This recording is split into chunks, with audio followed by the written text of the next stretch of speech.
Radio Algeria International, our voice in the world. This is the English service of Radio Algeria International. It's time for the news. The proceedings of the 12th session of the Algerian-Russian Commission for Economic, Commercial, Scientific and Technical Cooperation held in Algiers has culminated in the signing of 9 agreements under the supervision of the Minister of Agriculture, Rural Development and Fisheries, Youssef Sharfa, and the Russian Deputy Prime Minister, Dmitry Patrushev. The Zionist occupation forces have continued their military assault on the city and refugee camp of Tulkarem in the occupied West Bank for the 5th consecutive day, carrying out widespread demolitions of public and private properties, infrastructure, destruction, and home explosions. And the spokesperson for the Secretary General, Stefan Dujarric, expressed deep concern at the situation in South Kivu, particularly which remains very volatile.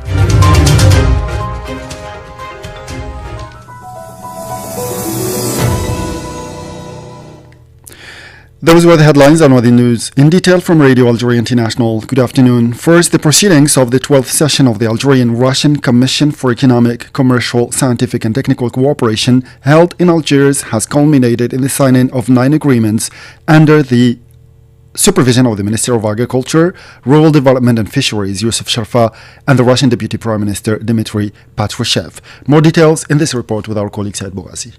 At the end of the signing ceremony, Agriculture Minister Youssef Sharfa hailed the success of the 12th session of the Joint Commission, stressing that it has enabled both parties to carry out a comprehensive assessment of the various aspects of bilateral cooperation. This reflects, he said, the desire to make full use of the potential for cooperation between the two countries in a number of areas, thanks to the convergence of views and conceptions on the issues addressed at the meetings. The regular and alternating holding of the Algerian-Russian Intergovernmental Committee on Economic, Trade, Scientific and Technical Cooperation in Algiers and Moscow is clear evidence to the commitment of our country's leaderships to advancing bilateral relations across various fields. This contributes to strengthening and diversifying Algerian-Russian cooperation and further developing our multifaceted strategic partnership. Algeria grants special importance to enhancing high-level political dialogue and economic cooperation with the Russian Federation. This commitment was reaffirmed by the signing of the Comprehensive Strategic Partnership Declaration in Moscow on June 15, 2023.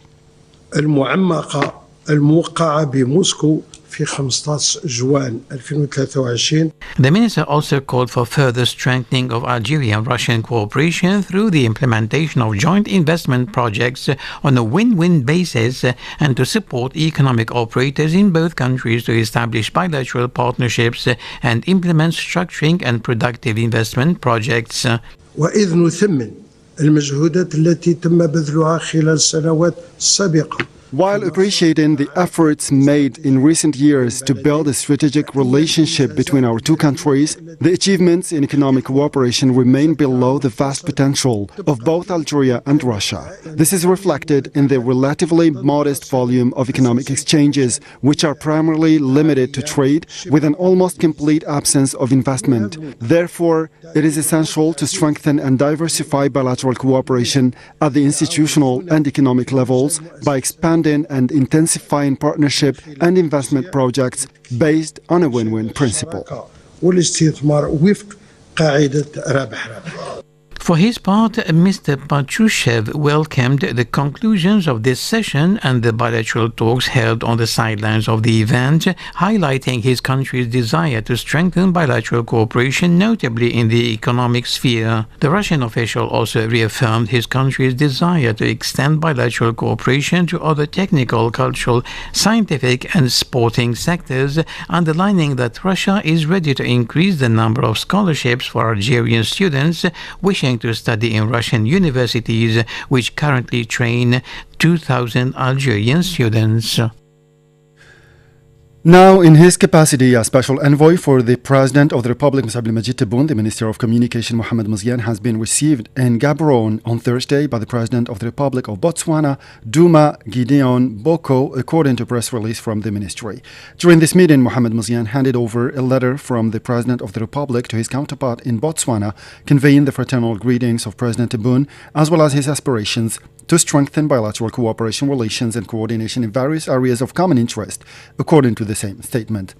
In this respect, the Minister of Communication held talks with the President of Botswana, focusing on ways of promoting bilateral cooperation between Algeria and Botswana, notably in the fields of agriculture and energy. The National People's Assembly, APN, has taken part in Cairo, Egypt, in the proceedings of the 45th meeting and the 42nd session of the Executive Committee of the Association of Secretaries General of Arab Parliaments, according to press release from the lower house of parliament. The Algerian parliament was represented at this meeting held at the headquarters of the Egyptian House of Representatives by the APN Secretary General Salim Jalal. The agenda of the meeting included the election of the President of the Association of Secretaries General of Arab Parliaments and the members of its Executive Committee. The chairman of the Algeria-Venezuela Parliamentary Friendship Group, Hani Ahsen, accompanied by several members of the group, has held a meeting via video conference with his Venezuelan counterpart, Manuel Hernandez, during which they examined ways of strengthening cooperation with the Venezuelan National Assembly, according to a press release from the National People's Assembly. Hani Ahsen hailed the solid bilateral relations between Algeria and Venezuela based on the defense of legitimate causes and the right of peoples to freedom, underlining the strong political will of the high authorities of both countries to strengthen these relations, particularly in view of the decisions taken at the bilateral summit between the President of the Republic, Abdelmajid Tebboune, and his Venezuelan counterpart, Nicolas Maduro. The International Workshop on United Nations Staff Regulations, organized by the International Civil Service Commission in collaboration with the Ministry of Foreign Affairs, the National Community Abroad and African Affairs, wound up Thursday in Algiers. The closing ceremony of the workshop, held at the Aurassi Hotel in Algiers, was marked by the presentation of certificates to the participants, whose number has reached for the first time 80 international civil servants representing 23 international and regional organizations, and to executives representing Algerian official bodies. To the Middle East now, where more than 400 tons of medical and food aid have been collected in Constantine for the Palestinian people in Gaza as part of the humanitarian assistance provided by Algeria for the Palestinians.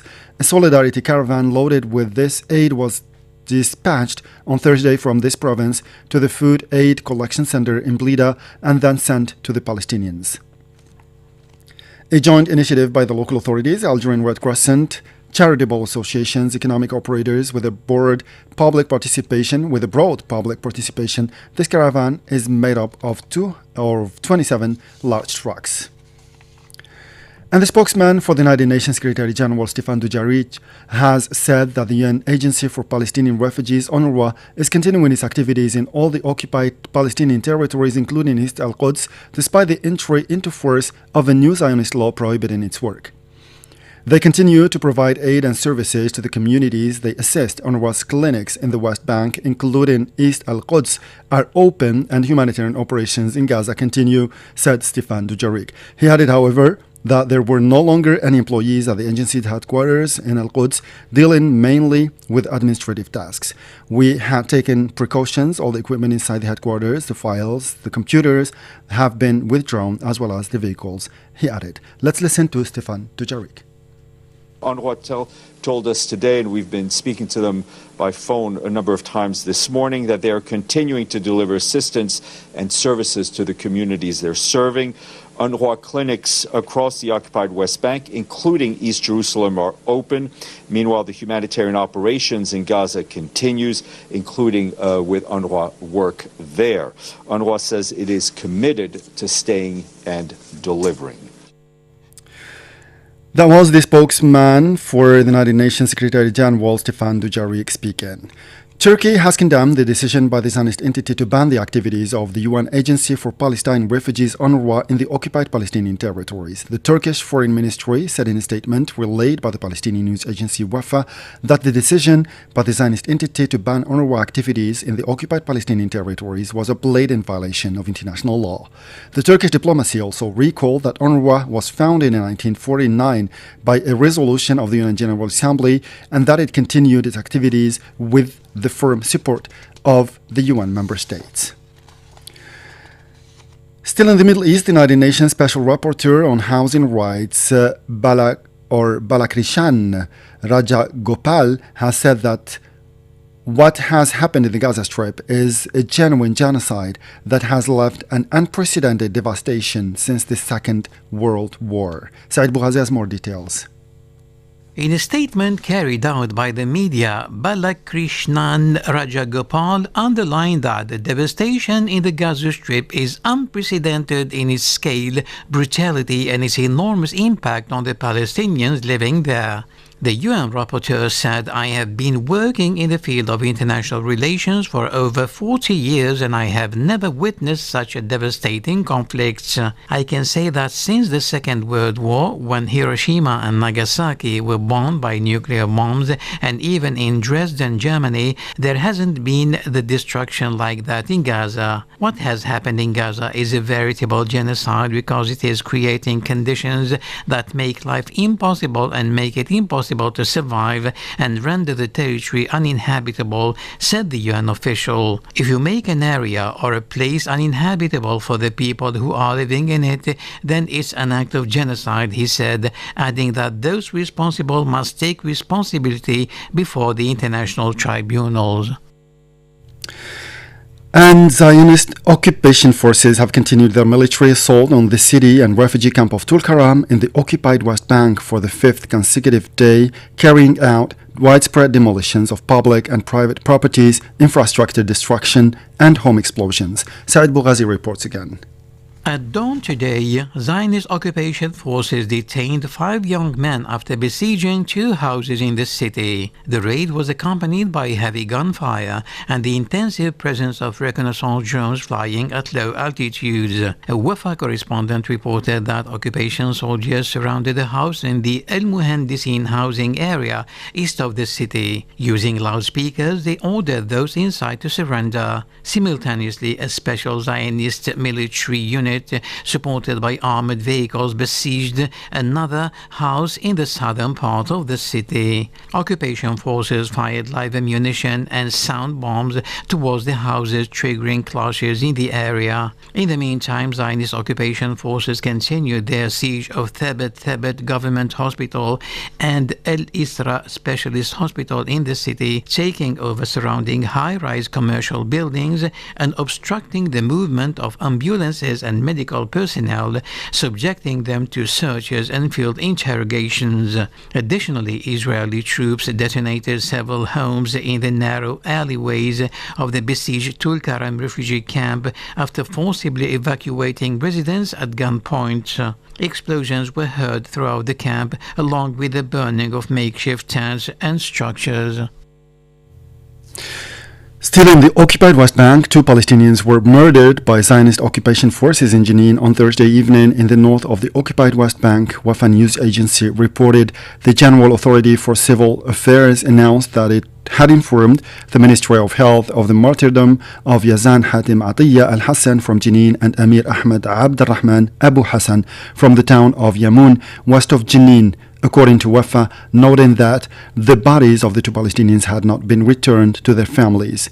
For its part, the Palestinian Red Crescent Society and previously reported that its teams in Jenin had been injured by shrapnel, including women in their 50s.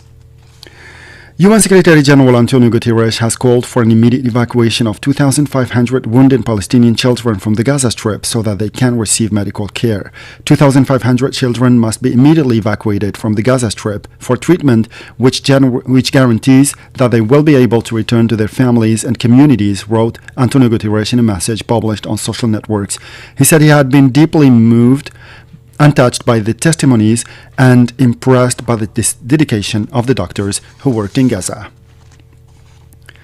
The Zionist entity has released 110 Palestinian prisoners, including 30 children, in exchange for 8 hostages freed by the Palestinian resistance movement, Hamas, as part of the ceasefire agreement in Gaza. 2 buses of Palestinian prisoners arrived in Ramallah in the occupied West Bank to the applause of hundreds of people, according to local media. Most were transferred to Ramallah, others to occupied East al-Quds, and still others to the Gaza Strip, which has been subjected to more than 15 months of Zionist aggression. Earlier in the day, Hamas handed over 3 Zionist prisoners of war and 5 Thai prisoners of war to the International Red Crescent. This came as another batch of prisoners will be exchanged as of tomorrow between the Zionist entity and Hamas movement. In Africa now, the humanitarian situation in the Eastern Democratic Republic of the Congo continues to be very worrying, as humanitarian agencies do not have access to displaced populations in and around Goma due to the deteriorating security situation, with no electricity, water, nor connectivity. Reports from Goma and surrounding areas indicate significant civilian casualties, violations of international humanitarian law, and large-scale forced displacement. Humanitarian operations have been severely impacted by the violence. Various humanitarian warehouses in the city have reportedly been looted, and programs face significant disruption.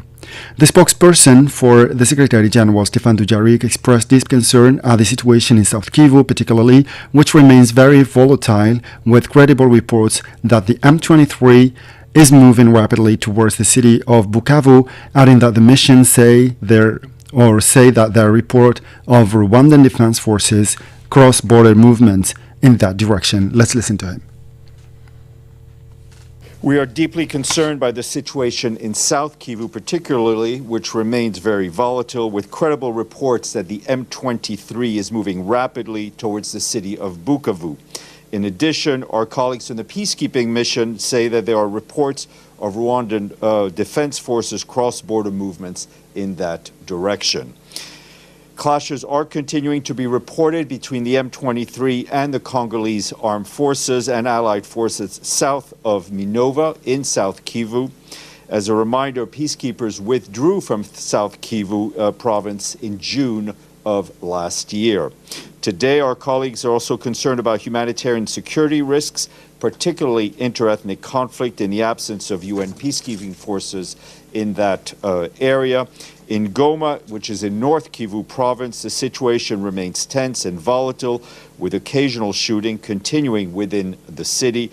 Water and electricity have been off for almost a week, and unexploded ordnance remains a serious obstacle to freedom of movement of people, humanitarians, and peacekeepers.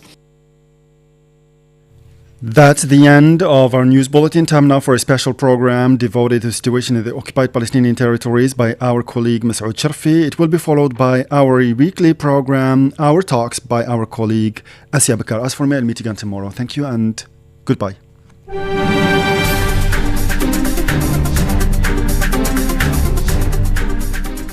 The UN's Mine Action Program chief in the occupied Palestinian territories said Tuesday that the threat of explosive ordnance in the Gaza Strip and the occupied West Bank affects the delivery of humanitarian aid and civilian safety.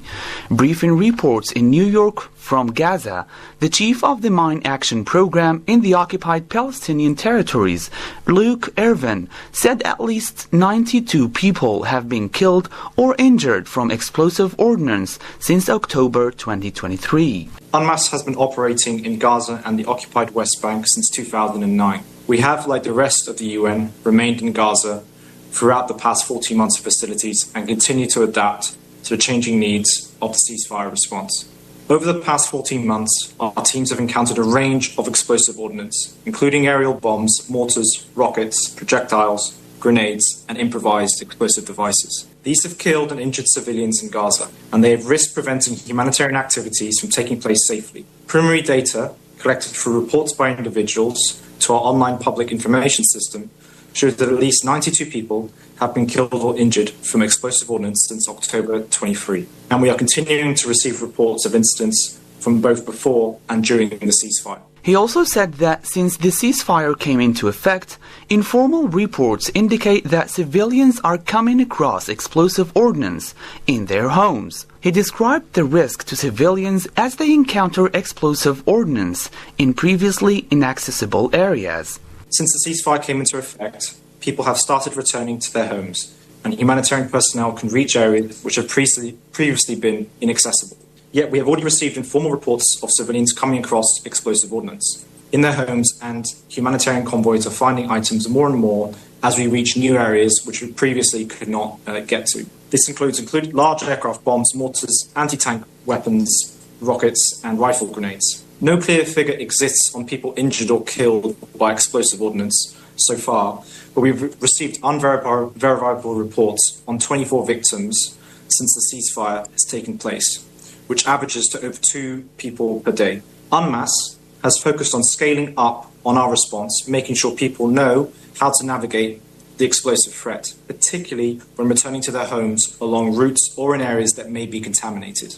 The UN officials said that the risks have killed and injured civilians in Gaza, and they have risked preventing humanitarian activities from taking place safely. We also accompany humanitarian convoys along the highest risk routes and conduct risk assessments of areas to see whether they're safe for activities to take place. Right now, the scale and need and number of requests we are receiving, the team is working round the clock to respond. As of yesterday, UNMAS and partners have conducted 42 tasks in support of the humanitarian community since the ceasefire. In the occupied West Bank, Ervin expressed concern over the situation that is deteriorating due to hostilities.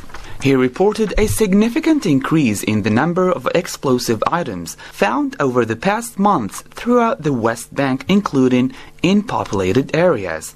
We are increasingly concerned about the current situation in the occupied West Bank as high levels of violence persist amid ongoing Israeli operations, exchanges with armed Palestinians, settler violence, and Palestinian attacks against Israelis. We work closely with the Palestinian Authority's Mine Action Center, who report a significant increase in the number of explosive items found over the past months throughout the West Bank, including in populated areas. We have been providing risk education to communities, particularly IDPs, who are at increased risk, and work with the Palestinian Authority on capacity building efforts so that they can respond to this increasing threat. In summary, the threat of explosive ordnance in Gaza and the West Bank is present and impacting the lives of civilians and the delivery of humanitarian aid, including since the ceasefire began. Meanwhile, the Gaza-based government media office warned people Wednesday about the dangers of war remnants left by the Israeli army, noting that hospitals across Gaza received several injured people by explosive ordnance. The first 6-week phase of Gaza ceasefire agreement took effect in January 19th, suspending Israel's genocidal war that has killed nearly 47,300 Palestinians, mostly women and children, and injured nearly 111,500 since a Hamas attack on October 7, 2023. The 3-phase agreement includes a prisoner exchange and sustained calm, aiming for a permanent truce and the withdrawal of Israeli forces from Gaza. The Israeli onslaught has left Gaza in ruins and its residents displaced, hungry, and prone to disease. The International Criminal Court issued arrest warrants in November last year for the Israeli Prime Minister Benjamin Netanyahu and his former Defense Minister Yoav Gallant for war crimes and crimes against humanity in Gaza. Israel also faces a genocide case at the International Court of Justice for its war on the enclave.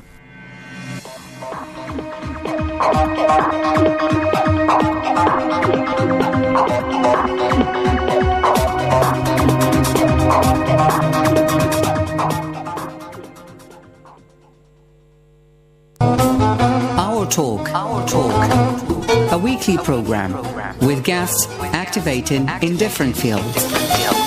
Hello there and welcome to our program. Our talk, the DeepSeek Hangzhou AI startup shook up the world of AI by making public on January 20th freely accessible large language models that claim to compete in performance with those of major AI companies. These models require significantly fewer computing resources to deliver results to user requests. This development has sent the financial markets and investors in the AI sector into frenzy, prompting questions about the resources needed for innovation, especially after the U.S. immense amount of investment in AI. To talk more about the booming AI app, we have with us Ms. Kun Liu, host of CGTN Radio, former Washington correspondent with the China Media Group, who is joining us from Beijing. Ms. Kun Liu, can you provide an overview of the DeepSeek AI app? Well, DeepSeek was founded in 2023 by Liang Wenfeng, co-founder of Highflyer, a quantitative hedge fund focused on AI. The AI startup reportedly grew out of the hedge fund's AI research unit in April 2023 to focus on large language models and reaching artificial general intelligence, or AGI. That is a branch of AI that equals or surpasses human intellect on a wide range of tasks, which OpenAI and its rivals say they are fast pursuing. The DeepSeek mobile app soared onto the top of the US iPhone download charts after its release this month. DeepSeek said that its R1 release performs on par with OpenAI. And several third-party tests have found that DeepSeek actually outperforms OpenAI's latest model. So what really rattled the US market is DeepSeek's R1 was built despite the US curbing chip exports to China 3 times in 3 years. Estimates differ on exactly how much DeepSeek's R1 costs, how many GPUs actually went into it. But analysts at investment bank Jefferies estimated that a recent version had a training cost of only $5.6 million.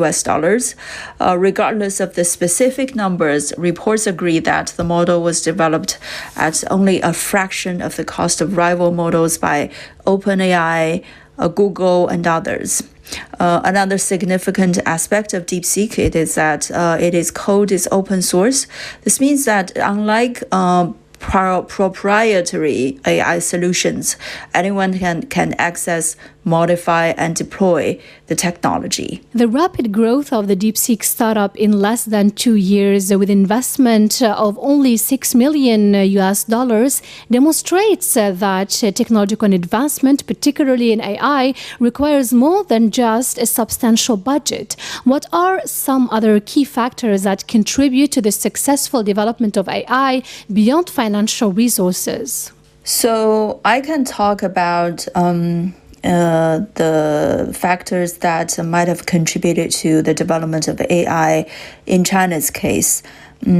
So for China, I think 3 reasons may have contributed to the development progress in this area. Efficient resource utilization, also policy planning, and building AI talent pool. So Chinese AI achievements are largely possible because of advanced software innovation and efficiency techniques that actually maximize computational output while minimizing hardware requirements.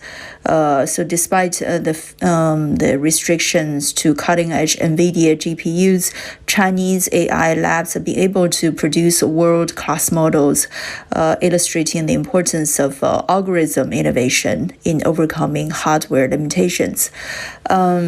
The second factor is that the Chinese government has been planning on this for a long time. Following the 2016-13 5-year plan for the development of strategic emerging industries, that was back in 2016, China's State Council tabled the quote-unquote New Generation AI Development Plan in 2017, which set overall targets to be achieved by 2020, 2025, and 2030. So this has been going on for quite a while. And the third factor, China's vast AI talent pool has been another critical factor for the industry to remain competitive. So with a growing number of these top AI researchers surpassing even the United States, the country is home to steadily attract expertise and innovation. And the Chinese AI community also widely embraced open source principles. Ms. Liu, what does the ability of Chinese tech firms to quickly adapt to stringent regulations, such as the ban on exporting advanced chips to China, indicate about the Chinese tech industry? Well, it is worth pointing out that the DeepSeek success was built on the achievements already done by U.S. companies. For the moment, the U.S. export controls aiming to limit the scale and efficiency of AI training by reducing access to advanced chips for China are still creating obstacles for Chinese firms developing large-scale models. However, China's ability to turn these semiconductor restrictions into opportunities for innovation actually are signaling that the industry's growing resilience and adaptability in the face of these geopolitical challenges. Ms. Kun Liu, host of CGTN Radio and former Washington correspondent with China Media Group, thank you so much for being with us.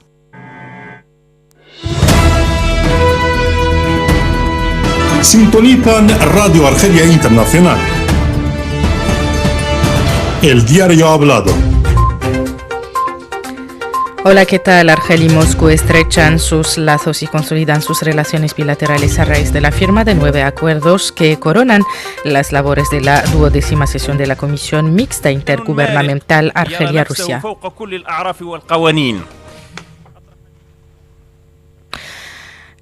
La resistencia palestina Hamas anuncia la liberación mañana de 3 rehenes en Gaza en un nuevo canje que permitirá, por otra parte, la liberación de 90 presos palestinos como parte del acuerdo del alto el fuego. Y por fin la ONU se declara preocupada por la volátil situación en Kivu del Sur, este de la República Democrática del Congo, en particular por las informaciones que hacen estado del avance del grupo armado M23 hacia Bukavu.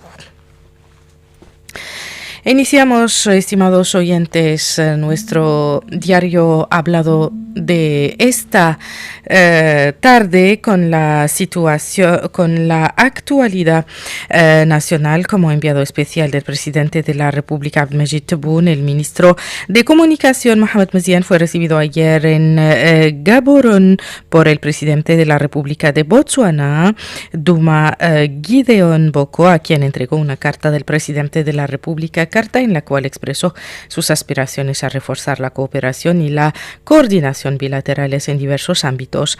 Ambas partes evocaron con este motivo las formas de promover la cooperación bilateral entre Argelia y Botsuana, en particular en los ámbitos de la agricultura y la energía, expresando su voluntad de promover el mecanismo de diálogo permanente, ello en el interés de ambos países.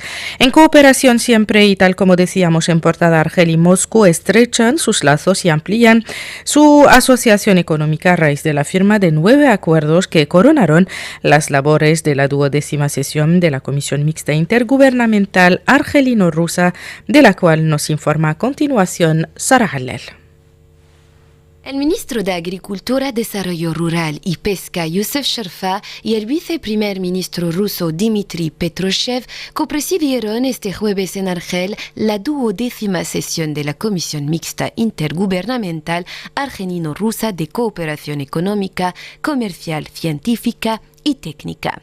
Con este motivo, el ministro argelino señaló que el hecho de que esta comisión se reúna regularmente, alternando sus reuniones entre Argelia y Moscú, atestigua la voluntad de los dirigentes de ambos países de elevar el nivel de las relaciones bilaterales en diversos ámbitos, con el fin de contribuir al refuerzo y a la diversificación de la cooperación bilateral, así como al desarrollo de una asociación estratégica polifacética.